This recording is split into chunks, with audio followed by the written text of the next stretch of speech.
So, we're on video 795, let's fucking go here. So, in system index, we have 3 new systems, TATLADY, TATSOBO, and TATFEMI. TATLADY is just kind of like TileBoy with a different interface, and it is a generalized tile setter that TATSOBO and TATFEMI are going to use. TATSOBO is a specialized tile setter for setting stained on bombs. TATFEMI is a specialized tile setter for setting the FATA encoded monochrome images. In const macros by system, we have the TATLADY, TATSOBO, and TATFEMI constant sections stubbed in. In data by system, we have the TATLADY mutable data here, and this is our input struct. It's going to take the tile size, the layer, the U32 binary payload, the right area mask, and then which dirty flags we want to manipulate. Okay, TATLADY put out. So this is going to be our output parameter that tells us which pixel was affected when we did this tile put here, right? Because every single tile is encoded in a pixel somewhere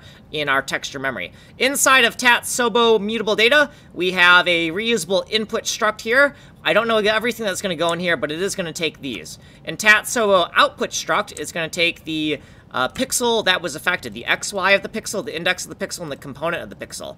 And then in TATFEMI, it's the exact same structs, right? So we have an input struct right here that is going to set whether or not we want to update the fine grain or coarse grain dirty flags. I don't know everything that needs to go in here.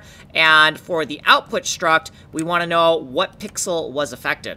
Okay, down here in the TATLADY functions, which is beneath FileMob, this is monkey wrench macros, and our putter takes an input and output object, and we want to make sure those input and output objects are exactly these structs here, otherwise we're going to throw an error. We'll do the rest of the logic later. In the TATSOBO function section, we have some monkey wrench macros, and then here is our putter that takes a input and output struct, and once again, we want to make sure those input and output structs are a reference to the reusable struct in the data section, otherwise we're going to throw an error. And then the rest of the logic in another video. And then in TATFEMI, once again, monkey wrench macros, our putter that takes the input and output struct, and then make sure the input and output struct are the reusable TATFEMI input-output structs, otherwise throw an error, and then do the rest of the logic here. I'm so fucking out of time. Like and subscribe, like and subscribe, like and subscribe.